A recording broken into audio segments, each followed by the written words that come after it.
شكرا يا ربي شكرا هديت قلبي شكرا شكرا يا ربي شكرا هديت قلبي شكرا شكرا يا ربي شكرا هديت قلبي شكرا شكرا يا ربي شكرا هديت قلبي شكرا شكرا يا ربي شكرا هديت قلبي شكرا.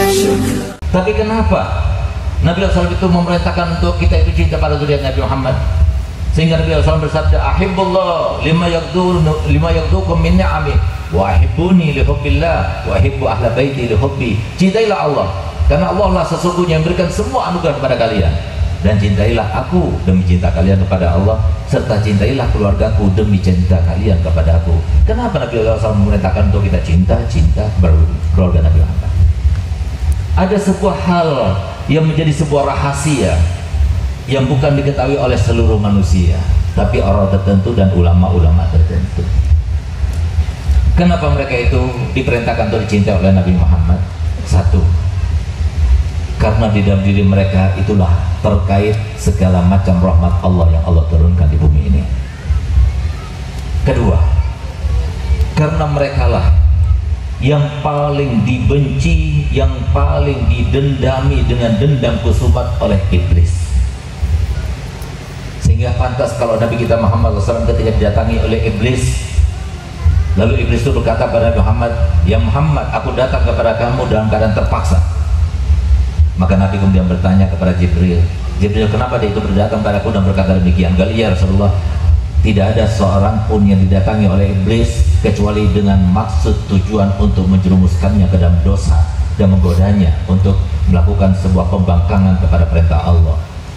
Walaupun itu Nabi, walaupun itu Rasul, kecuali engkau. Sekarang ini dia diperintahkan oleh Allah Ta'ala untuk datang kepada kamu untuk supaya menjawab semua pertanyaanmu dengan jujur, nggak boleh bohong. Kalau dia bohong, maka semua janji Allah kepadanya akan dicabutnya.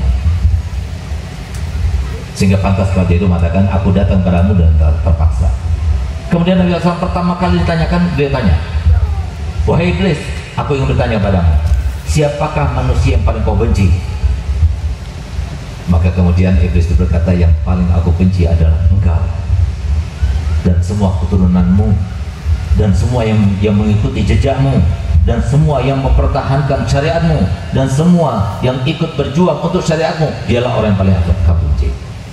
Sehingga siap-siap yang bantu Habib Hasan, yang pakai baju yang ada asyifanya itu siap-siap dibenci sama iblis. Tapi jangan takut, tidak apa-apa kita dibenci oleh iblis, tapi yang penting disayang oleh Nabi Muhammad. Dibenci oleh iblis, tapi iblis tidak bisa berbuat apa-apa kepada kita. Illa ibadiyal mukhlasun, kecuali hamba-hambamu, hamba-hambaku yang orang-orang yang diselamatkan, insya Allah yang cinta pada Nabi Muhammad dan zuriyat Nabi Muhammad, insya Allah akan diselamatkan Allah Ta'ala. Iblis tidak akan bisa menyentuh kulit kita, sebagaimana hal itu nanti akan diabadikan, dia akan dikatakan dan dinyatakan ketika iblis itu berada di neraka. Oleh karenanya cukup kita mendengar ayat ini sekali. Ini salah satu daripada ayat dari dua ayat yang selalu disampaikan oleh iblis kepada kroni-kroninya. Awas ya, jangan sampai orang muslim itu tahu, jangan sampai mereka itu mendengar, jangan sampai mereka itu membaca, jangan sampai mereka itu mengerti apa maksud ayat ini. Dua ayat. Kalau seumpama kita tahu ada sebuah universitas yang hebat, itu paling hebat-hebatnya universitas selevel UI, Universitas Indonesia, itu paling banyak membuat seminar itu 10 kali dalam sebulan. Tapi ketahuilah bahwasanya iblis itu dengan kroninya itu membuat diklat supaya kita ini dijerumuskan oleh setan itu setiap hari. Ketika gimana cara menjerumuskan ulama, gimana cara menjerumuskan para habaib, gimana cara menjerumuskan para pengusaha, gimana cara menjerumuskan para penguasa, itu dibikin setiap hari. Tapi setiap hari itu pula diwanti-wanti mereka, awas ya, jangan sampai kaum muslimin tahu dengan dua ayat ini. Yang ayat yang pertama adalah sebab serta pintu dari mereka bagaimana mereka menjerumuskan kita. Ayat yang kedua menyingkap hakikat yang sebenarnya tentang iblis serta setan dan kroni-kroninya. Ayat yang kedua itu yaitu ketika iblis itu berada di dalam neraka nanti, Allah Ta'ala memberikan sebuah azab kepadanya berupa singgasana, tapi terbuat daripada api. Semua siksa yang Allah berikan pada penghuni neraka semuanya Allah berikan juga dan ditimpakan kepada iblis. Ditambah lagi satu, apa itu? Tidak ada seorang pun yang menghuni neraka kecuali harus menuding-nuding dia. Gara-gara ini nih aku berzina, aku berada neraka. Gara-gara ini nih aku durhaka orang tua, aku berada neraka. Gara-gara ini nih aku menzalimi orang. Gara-gara ini nih aku mencuri. Gara-gara ini semuanya yang di neraka menuding-nuding dia, dituding-tuding terus. Dalam keadaan dia disiksa-siksa gak kuat juga, akhirnya dia marah juga dan membela dirinya. Dan pembelaannya serta pernyataannya diabadikan dalam Al-Quran, dan kita bisa membacanya sekarang, dan cukup semoga kita termasuk mendengarnya sekarang, jangan sampai kita mendengarnya nanti di neraka. Apa katanya iblis?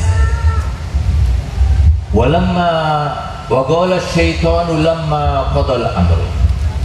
Dan berkala setan, lamma qudiyal amr, ketika semua perkara sudah selesai, hisab sudah selesai, timbangan sudah selesai, sirat sudah selesai, penghuni surga masuk dalam surganya dan semoga kita termasuk mereka, penghuni neraka masuk dalam nerakanya, maka di saat itulah dia berkata, karena dituding terus, apa yang dikatakannya? Innallaha wa'adakum wa'dal haq wa wa'adtukum fa'akhlaftukum. Sesungguhnya Allah Ta'ala itu berjanji pada kalian, semua janjinya benar. Yang dikatakan oleh Nabi Muhammad dalam hadisnya benar, yang dikatakan oleh para ulama ini benar. Tapi semua yang aku katakan, yang aku jerumuskan kamu karenanya, aku rayu kamu untuk berbuat seperti yang aku inginkan, itu semuanya tidak benar. Tapi jangan salahkan aku.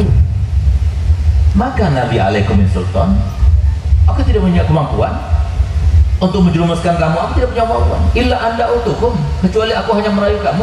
Kenapa dikatakan demikian? Karena memang setan nggak bisa menyentuh kita. Nggak ada ceritanya setan itu bisa menyentuh kita. Karena apa? Karena manusia dijaga oleh 7 malaikat hafadhah namanya. Setiap manusia dijaga oleh malaikat hafadhah. Sehingga apa? Tidak ada setan pun yang bisa menyentuh tangan kita, badan kita, kepala kita, tidak ada.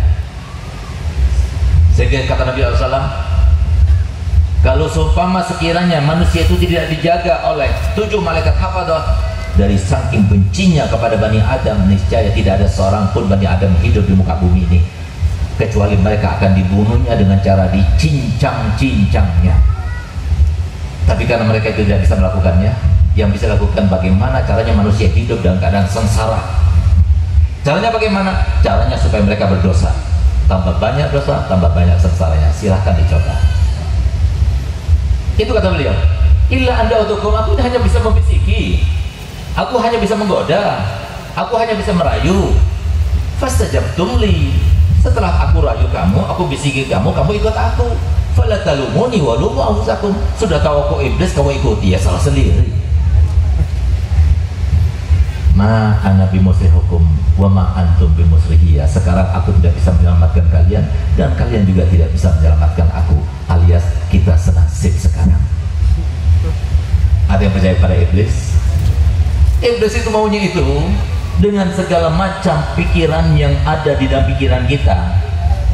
Itu tujuannya itu supaya kita itu hidupnya sengsara dalam keadaan terpaksa.